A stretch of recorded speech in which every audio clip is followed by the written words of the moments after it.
recording. Right. We had to fight to get out of it all. So it's in our philosophy that we need to always fight and or protect. And we're also, a pretty large country with different very diverse country.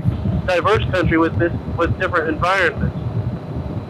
It's sort of like my most favorite example of this is when what's her face, the Amway lady. She was testifying before Congress. She was becoming like the Department of Education secretary or something. Uh-huh. And they said, do we need to arm schools? Arm teachers at schools. And she said, well, let's put it this way. In Montana, they have armed people at the schools because they don't want the bears to kill kids. Mm. And everybody laughed. Because they're in D.C. and New York and L.A. and that doesn't make any sense to them. And I'm going, well, see, the rules can't be the same for everybody. That's why we have 50 different states and 50 different rules. Right. How narrow of an opinion do you have about a tool? I think government wants to rubber stamp everything, and you can't rubber stamp. Because one shoe doesn't fit all feet. Exactly. Well, and also we have a living constitution that ebbs and flows with the needs of society. Yes. I mean, to me, our forefathers were absolutely brilliant to come up with a document that would still stand 200 years later. It is pretty amazing. The only hindrance that they had was the language which they spoke at the time. Because now, since our language has evolved, the interpretation is different for everyone because the words and the way they use the words back then are different than now. For example, a well-regulated militia. They want to get rid of individual gun rights because it says a well-regulated militia, and they're interpreting it as a group of people like the National Guard. Well, that's not what they meant. Well-regulated back then meant in good working order, which means you just need to have your gun oiled. Right. So when they start talking about all of this, constitutional lawyers and stuff, and they're talking about changing all the Constitution and making amendments and all that, I'm saying, guys, you got to think about how they wrote it, not what they meant when they wrote it and what they were going through when they wrote it. Right. Except the only caveat to any of that is it has to be in agreement that, yes, they meant something different when they wrote it, and therefore we have to change the language in the Constitution itself before you can change that. Does that make sense? And then when your interpretation or my interpretation mean absolutely zero until everybody can come to the table and change the language in the Constitution. Otherwise, the Constitution stands. It is the defining top rule of the land. Yes, but if you don't agree on what... If I said there's a yield sign up here, and you said, yeah, but it's only for the daytime, how do I know that wasn't correct? Yeah, so there we have a disagreement. Right. And so neither side can, can change it until an agreement is made that it needs to be changed. That's what I'm saying, except for the fact that the people who are interpreting it, in my opinion, incorrectly, are trying to take away the right that the Constitution says we can have, which is to defend ourselves. Gotcha. And people we have such a short-sighted generational philosophy in America. I mean, it's only been 70 years, 80 years since World War II, and they didn't attack our land because everybody's armed here. We are all soldiers if we get invaded. Number one actually has 5 parts to it. Freedom of speech. Yeah. Freedom of religion. Yep. Freedom congregation. Freedom to assemble. Yep. And freedom to petition your government for grievances. Yep. And the last one, my opinion, the most important, freedom of press.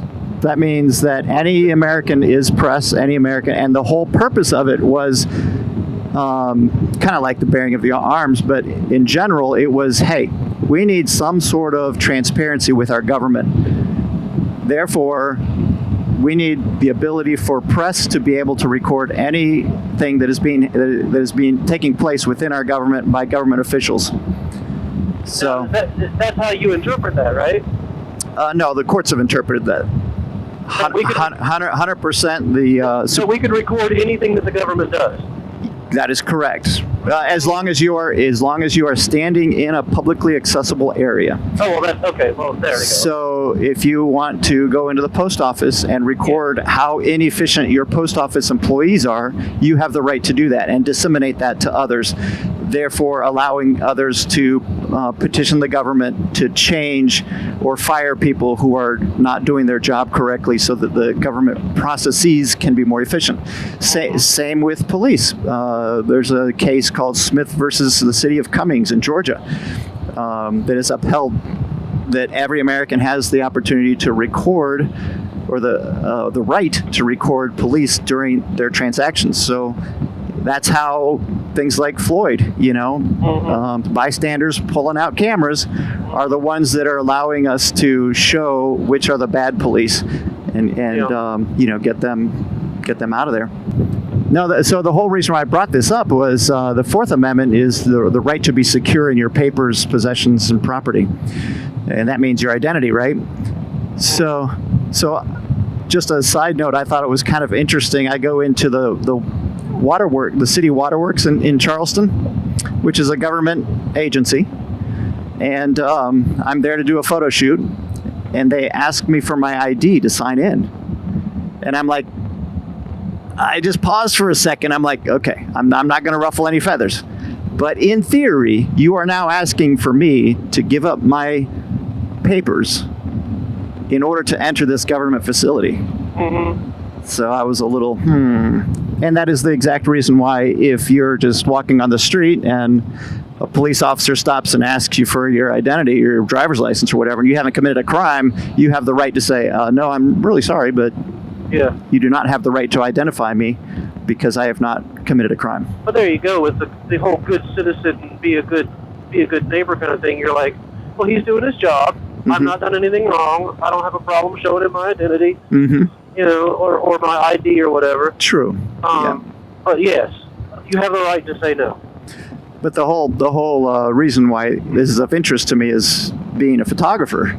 I can't tell you how many people who have told me they've been on a TV crew trying to document a fire or, record something that's newsworthy, and have been told, no, you can't record here. Mm-hmm. And they're like, I had that happen to me one time. Where was that? It was in our neighborhood. There was a house that was on fire, and I was in the middle of the road, and I was taking pictures. Uh-huh. And the police chief came up to me and says, you can't take pictures of this. I'm like, I certainly don't want to argue with you, sir, but I said, I'm in the middle of a public road. Yeah. Photographing an event from a public space. I said, I don't want to engage you on this, but you're wrong. I'm a professional photographer. I know what the rules are. You have the right to photograph or take video of anything that you can see from public. Absolutely. In fact, you can shoot through somebody's window. True. From the road because they have to provide themselves with the privacy. There's no expectation of.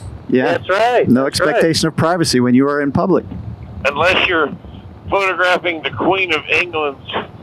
You remember from that guy that got in trouble because he climbed up on top of a fence and photographed somebody in a bikini or something like that? Okay, so that's different because they put up a privacy fence, which indicates they want privacy. And if you climb their fence, you're on their property. Correct, yeah. Now you're wrong. What if you're just in a position higher than if you are in a bucket truck and can shoot over the fence, we're good now.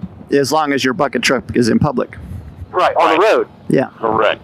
Yep. That's how paparazzi are able to make a living. He's a peeping Tom. Because they use that. A tree on the outside of the fence. Yeah. Right. Yeah. You're stopping. This is interesting. people interpret separation of church and state to mean that the government cannot be involved, or the church cannot be involved in any form of government. But they still pray before before the congressional hearings and stuff. But that's not what it means. What it means is that the government cannot dictate what religion is the national religion. That's all that means. Period. We have freedom of religion. We can be anything. We can, we worship Satan if we want to. Right. But it doesn't. But the founding fathers can't use the word God in the Constitution. Right. So there's not a separation of church and state. It's just that you can't dictate that everybody be Catholic. That's what we were running from. Like the Church of England. Correct. Yeah. So that was part of what they were trying to get away from was the requirement, any kind of requirement to be a citizen or to be to participate. Check out that house. So do you guys know what the least known Constitution First Amendment is? No.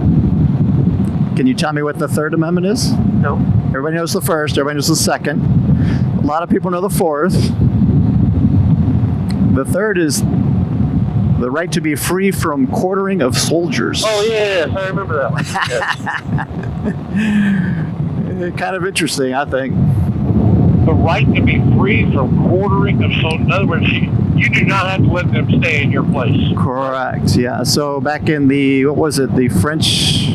Oh, I think it was France and England were fighting over part of the United States and how it was going to be cut up or something.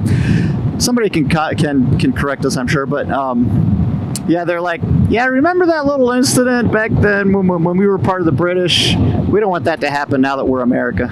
Well, I think in the movie The Patriot, isn't that where the guy comes in and they take over the house and he's actually sympathetic to the whole situation. Yeah, that was Revolutionary War, was it not? I believe so.